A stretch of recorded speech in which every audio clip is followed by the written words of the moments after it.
তো গরমকালটা একদম ভালো লাগে না খুব।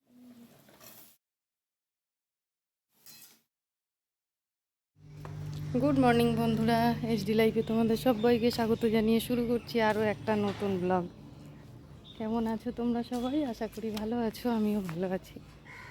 তো সকালবেলায় বাসি কাজগুলো মোটামুটি সেরে নিয়েছি, নিয়েই দেখো ছাদে এসেছি জামা কাপড় মেলতে। সকালবেলায় যেগুলো ছেড়েছি সেইগুলো রান্না বসিয়ে দিয়েছি। কাল রাতে তো মোচা কেটে রাখলাম, দেখলেই তোমরা। তো আজকে রান্না করব মোচা, ডাল আর নিম বেগুন।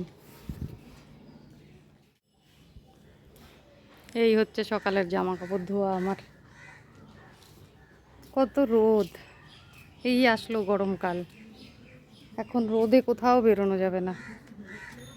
আমার তো গরমকালটা একদম ভালো লাগে না, খুব কষ্ট হয় গরমে। তোমাদের কার কোনটা ভালো লাগে অবশ্যই কিন্তু জানিও। আমার শীতকালটাই ভালো লাগে, যতই ঠান্ডা পড়ুক। তো চলো বন্ধুরা, জামা কাপড় মেলা হয়ে গেছে, এবার নিচে যাই। এই দেখো ভাত বসিয়ে দিয়েছি একদিকে, একদিকে এখানে মোচা সেদ্ধ হয়ে গেল। আর এই যে ডাল ধুয়ে রেডি করে রেখে দিয়েছি, আজকে মটর ডাল দিয়ে লাউ দিয়ে রান্না করব। আর এইখানে নিম পাতা আছে, নিম পাতা নামিয়ে রেখেছি, বেগুন নামিয়ে রেখেছি, নিম বেগুন হবে। একটা শশাও রেখে দিয়েছি। সকালে আজকে টিফিন কিছু করিনি, ছোলা যেটা ছিল ভিজানো ওইটা কিছুটা মোচাই দিয়ে দিয়েছি, আর এখানে কিছুটা আছে। এইটাকেই আমি স্যালাড দিয়ে খেয়ে নেবো সকালের টিফিনে।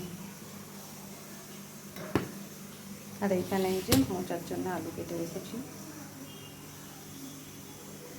তো চলো রান্না বান্না করি, সঙ্গে থেকো, দেখতে থেকো সারাদিন। কেটে রাখা আলুগুলো দেখো ধুয়ে নিয়েছি, ধুয়ে আমি এই যে প্লেটের পাশে উঠিয়ে রেখে দিয়েছি। আর এখানে দেখতে পাচ্ছ লাউ আর গাজর কেটে রাখা আছে ডালে দেওয়ার জন্য। লাউটা কাটতে গিয়ে দেখছি দুটো তিনটে গাজর ছিল, সেগুলো শুকাচ্ছে, তো সেগুলোও কেটে রেখে দিলাম, ডালে দিলে খাওয়া হয়ে যাবে। আর এইখানে মোচা সেদ্ধ করে রেখেছি, সঙ্গে ছোলা দিয়ে দিয়েছিলাম। মোচা আর ছোলা একসাথে সেদ্ধ হয়ে গেছে। আর এখানে দেখো ছোট ছোট করে বেগুন কেটে রেখেছি, বেগুন দিয়ে আমি নিম বেগুন করব।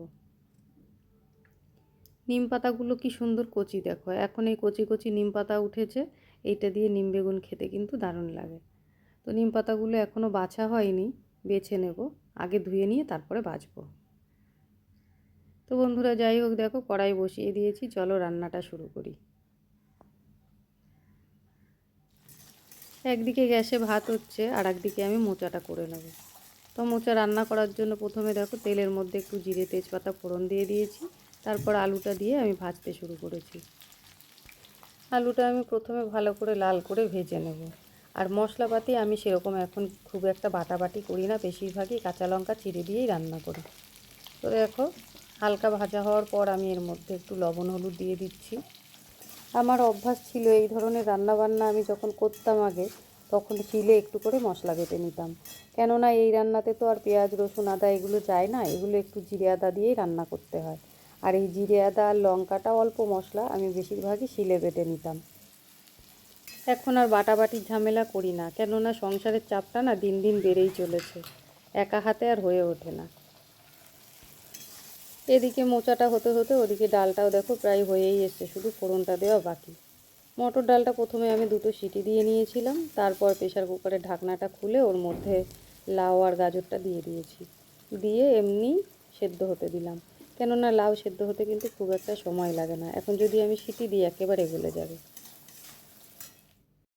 লাউ ডাল করলে তার মধ্যে একটু ধনেপাতা দিলে বেশ ভালোই লাগে খেতে, কিন্তু আমি এবার বাজারে গেছি, ধনেপাতাটা আনতেই ভুলে গেছি। আসলে কি বলো তো, ধনেপাতার সিজনটা আস্তে আস্তে কিন্তু শেষ হয়ে আসছে। যদিও সারা বছর এখন ধনেপাতা পাওয়া যায়, কিন্তু এই শীতকালে ধনেপাতা দিয়ে রান্না করা তরকারিগুলো যেরকম খেতে ভালো লাগে, ওই 12 মাসের যে ধনেপাতা সেই পাতা দিয়ে কিন্তু তরকারি করলে সেই স্বাদটা লাগে না, তাই না?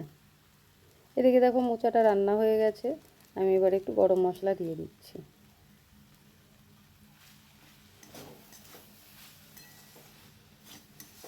নিরামিষ যে কোনো রান্নার মধ্যে যদি একটুখানি মিষ্টি আর ঘি গরম মশলা না দেওয়া হয় না, তাহলে সেই নিরামিষ রান্নায় কিন্তু সেই স্বাদটা আসে না, তাই না?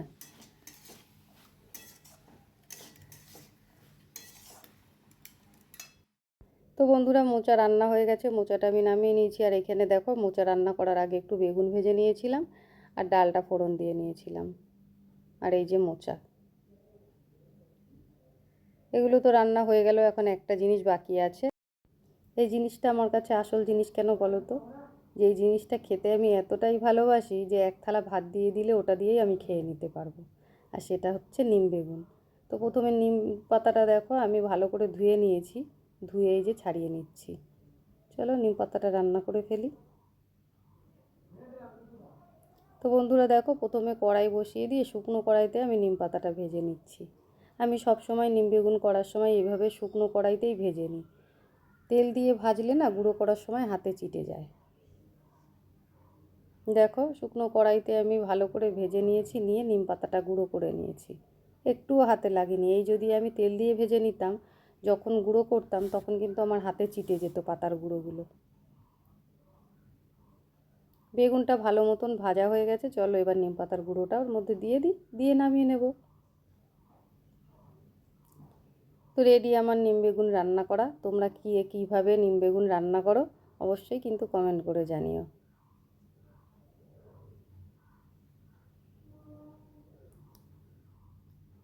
রান্না করে স্নান করে চলে এসেছিলাম ঠাকুর ঘরে, পুজোও আমার দেওয়া হয়ে গেছে। আর ওদিকে তোমাদের দাদা ভাইও চলে এসছে, এবার ওকে খেতে দেব। খেতে দিয়ে তারপর আবার আমার আজকে একটু কাজ আছে, আমাকে বেরোতে হবে। তো সেই জন্য দেখো আজকে সকাল সকাল রান্না বান্নাও হয়ে গেছে, এবার শুধু খাওয়া দাওয়া করাটাই বাকি আছে। তো বন্ধুরা দেখো, সেই দুপুরবেলা পুজো দেওয়ার সময় তোমাদের সঙ্গে কথা বলেছি, তারপরে আবার ফিরে এলাম সন্ধেবেলায় চায়ের সঙ্গে। আর এদিকে টিভিটাও চলছে আর আমি চাটাও খেতে শুরু করেছি। চা খেয়ে নিই, তারপর কিছু কাজ আছে সেগুলো সেরে যাব রান্নাঘরে। এইখানে দেখো জামা কাপড়গুলো আজকে তো সেরকম কাচাকাচি কিছু করিনি, আজকে বলে না, বেশ কদিন ধরে কাচাকাচি করতে পারছি না। যে জামা কাপড়গুলো আমার সকাল দুপুর ছাড়া হয় সেই জামা কাপড়গুলোই মেলেছিলাম, শুকিয়ে গেছে, সেগুলোকে ভাঁজ করে নিয়েছি। এখন এগুলো এর মধ্যে গুছিয়ে রেখে দেব, দিয়ে তারপর দেখি রান্নাঘরে কি আছে না আছে।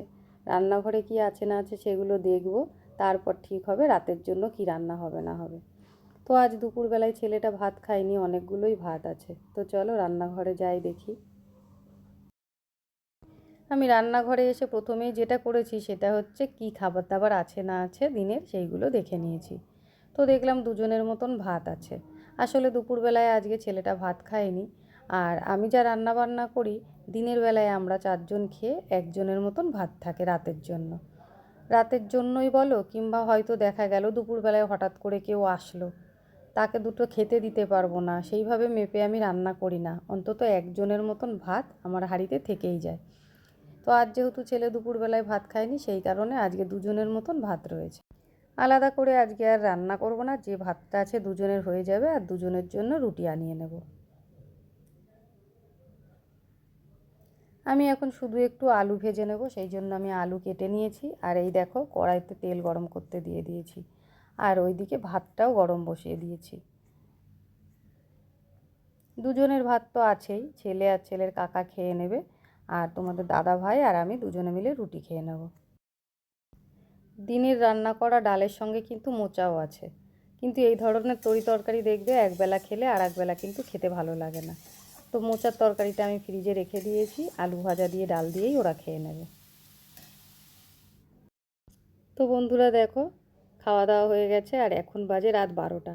আজকে তোমাদের দাদা ভাই কাজের থেকে আসার পথে 2 আঁটি পালং শাক আর পুঁই মিচুরি নিয়ে এসছে।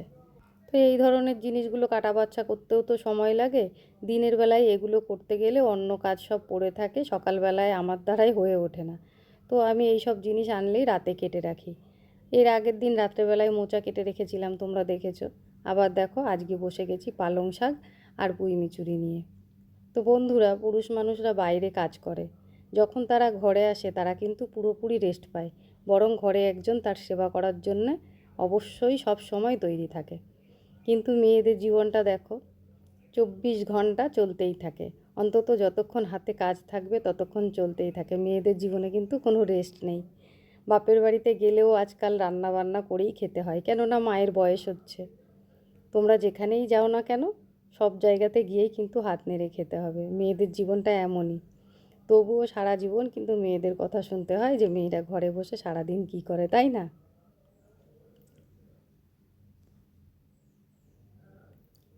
তো বন্ধুরা দেখো, পালং শাকগুলো সব আমি কেটে নিয়েছি। এবার পুঁই মিচুরিগুলো শুরু করেছি। অনেকগুলোই পুঁই মিচুরি নিয়ে এসছে, এগুলো বেছে বেছে কাটতে একটু সময় লাগবে। তো চলো এগুলো বেছে নিয়ে তারপর গিয়ে শোয়া। তোমাদের দাদাভাই কিন্তু শুয়ে পড়েছে। আমি জানি এগুলো যদি না করে রাখি সকালবেলা উঠে আমার নিজেরই চাপ হয়ে যাবে, তো সেই জন্য যত রাত্রি হোক না কেন এগুলো করে তারপরেই আমি শোবো। তো আজকের ভিডিওটা আমার এই পর্যন্তই। তোমাদের কেমন লাগলো অবশ্যই কিন্তু কমেন্ট করে জানিও। আর যদি চ্যানেলে নতুন হয়ে থাকো চ্যানেলটাকে সাবস্ক্রাইব করে আমার পাশে থেকে চলে আসবো আবার কোনো নতুন ভিডিও নিয়ে। ততক্ষণের জন্য টাটা বন্ধুরা।